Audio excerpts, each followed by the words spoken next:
많은 분들이 고혈압 진단을 받고 나면 가장 먼저 이렇게 생각합니다. 이제 짠 음식만 조심하면 되겠지. 국물만 피하면 괜찮지 않을까.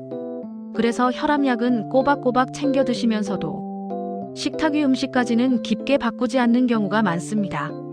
특히 예전부터 몸에 좋다고 믿어왔던 음식이라면 의심조차 하지 않고 계속 드십니다. 하지만 고혈압 관리에서 가장 위험한 음식은 누가 봐도 짠 음식이 아니라 건강식이라고 믿고 매일 먹는 음식인 경우가 많습니다. 병원 진료실에서 실제로 가장 자주 나오는 말이 있습니다. 짜게 먹는 것도 아닌데 혈압이 왜 이럴까요? 라면이나 젓갈도 안 먹는데 약이 잘 안 듣네요. 이런 분들의 식습관을 자세히 들여다보면 공통점이 하나씩 보입니다. 소금통은 멀리하지만 나트륨과 당을 다른 형태로 꾸준히 섭취하고 있다는 점입니다. 고혈압은 어느 날 갑자기 생기는 병이 아닙니다. 오늘 먹은 한 끼, 이번 주의 식습관, 지난 몇 년간의 생활이 조금씩 혈관에 부담을 주다가 어느 순간 수치로 드러나는 질환입니다. 그래서 고혈압이 더 무섭습니다. 아프지도 않고 눈에 띄는 증상도 없어서 관리를 미루기 쉽기 때문입니다. 특히 50대 후반부터 70대에 이르는 시기에는 몸의 반응 속도가 확실히 달라집니다. 예전에는 별 문제 없던 음식도 이제는 혈압을 바로 자극합니다. 이 시기에 가장 먼저 점검해야 할 것이 바로 의외의 음식입니다. 건강식이라는 이름의 첫 번째 함정. 대표적인 것이 장류입니다. 된장, 고추장, 간장은 오랫동안 몸에 좋다고 알려져 왔습니다. 발효식품이고 집집마다 직접 담그기도 하니 자연스럽게 건강식이라는 이미지가 있습니다. 문제는 종류가 아니라 빈도와 양입니다.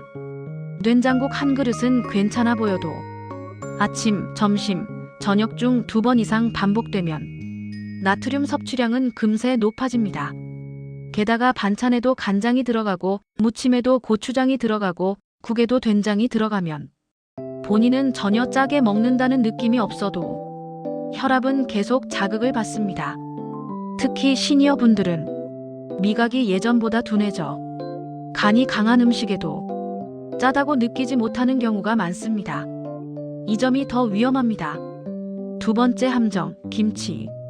김치는 한국인의 식탁에서 빠질 수 없습니다. 김치 안 먹으면 밥이 안 넘어간다는 말이 있을 정도입니다.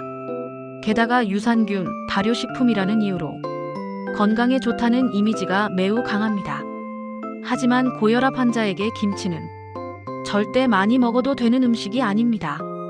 문제는 김치 그 자체보다 섭취 방식입니다. 김치를 반찬으로 먹고 김치찌개를 먹고 김치볶음밥을 먹고 김치전까지 먹는 날도 있습니다. 이렇게 되면 하루 나트륨 섭취량은 생각보다 훨씬 높아집니다. 나는 김치 조금만 먹는다고 생각해도 조리된 형태로 반복되면 혈압에는 부담이 됩니다. 세 번째 함정, 가공된 건강 간식. 견과류, 곡물바, 시리얼, 건강빵, 포장지를 보면 고혈압과는 전혀 상관없어 보입니다. 오히려 몸에 좋을 것 같은 이미지입니다. 하지만 이런 제품들의 공통점은 오래 보관할 수 있도록 맛과 식감을 유지하는 성분이 들어간다는 점입니다. 여기에는 나트륨과 당이 숨어 있는 경우가 많습니다. 특히 무염저당이라는 문구를 보고 안심하고 여러 개를 먹는 경우가 문제입니다. 조금씩 여러 번 먹다 보면 하루 섭취량은 결코 적지 않습니다. 네 번째 함정, 과일 주스와 말린 과일. 과일은 분명 건강에 좋은 식품입니다. 하지만 형태가 바뀌면 이야기가 달라집니다. 주스로 마시거나 말린 형태로 먹으면 당 함량이 급격히 올라갑니다. 혈압과 혈당은 서로 깊게 연결되어 있습니다. 혈당이 자주 급격히 오르면 혈관도 함께 긴장합니다. 이 상태가 반복되면 혈압 조절은 점점 어려워집니다. 특히 아침에 과일 주스 한 컵으로 식사를 대신하는 습관은 고혈압 환자에게 좋지 않습니다. 속은 편할 수 있지만 혈관에는 부담이 됩니다. 다섯 번째 함정, 국물과 맑은 음식. 나는 맑은 국만 먹는다. 찌개 말고 국만 먹는다. 이렇게 말하시는 분들도 많습니다. 하지만 국물은 맑든 탁하든 나트륨이 녹아있는 형태입니다. 국물 한두 숟가락은 괜찮지만 습관적으로 떠먹는 국물은 혈압에 영향을 줍니다. 특히 밥 말아 먹는 습관은 나트륨 섭취를 크게 늘립니다. 왜 약을 먹어도 혈압이 잘 안 내려갈까?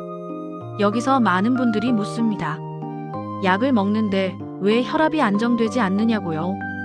약은 혈압을 조절해주는 도구일 뿐 식습관까지 대신 관리해주지는 않습니다. 숨은 나트륨과 당이 계속 들어오면 약은 항상 뒤에서 쫓아가는 역할만 하게 됩니다. 그래서 의사들이 늘 하는 말이 있습니다. 약만 믿지 말고 식단을 함께 보셔야 합니다.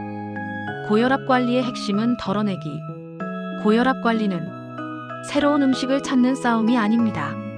이미 먹고 있는 음식 중에서 혈압을 자극하는 요소를 조금씩 덜어내는 과정입니다.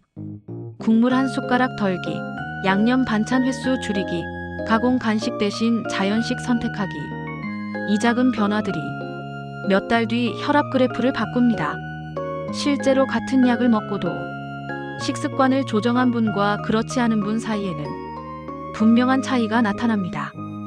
수치뿐 아니라 몸의 피로감, 두통, 어지럼 같은 증상에서도 차이가 생깁니다. 오늘 꼭 기억하셔야 할 한 가지. 고혈압 환자에게 가장 위험한 음식은 이미 나쁘다고 알려진 음식이 아니라 좋다고 믿고 계속 먹는 음식일 수 있습니다. 오늘 식탁을 한번 떠올려 보시기 바랍니다. 그 음식이 정말 혈압을 돋고 있는지 아니면 나도 모르게 혈관을 긴장시키고 있는지 말입니다. 고혈압 관리는 하루아침에 끝나는 일이 아닙니다. 하지만 지금부터라도 방향을 바꾸면 5년 뒤의 몸은 분명히 달라집니다. 다음 영상에서는 고혈압 환자가 부담 없이 먹을 수 있는 식단 조합과 외식할 때 꼭 지켜야 할 기준에 대해 구체적으로 이어서 말씀드리겠습니다. 궁금한 음식이 있다면 댓글로 남겨주세요. 가장 많이 나온 질문부터 차례로 설명드리겠습니다.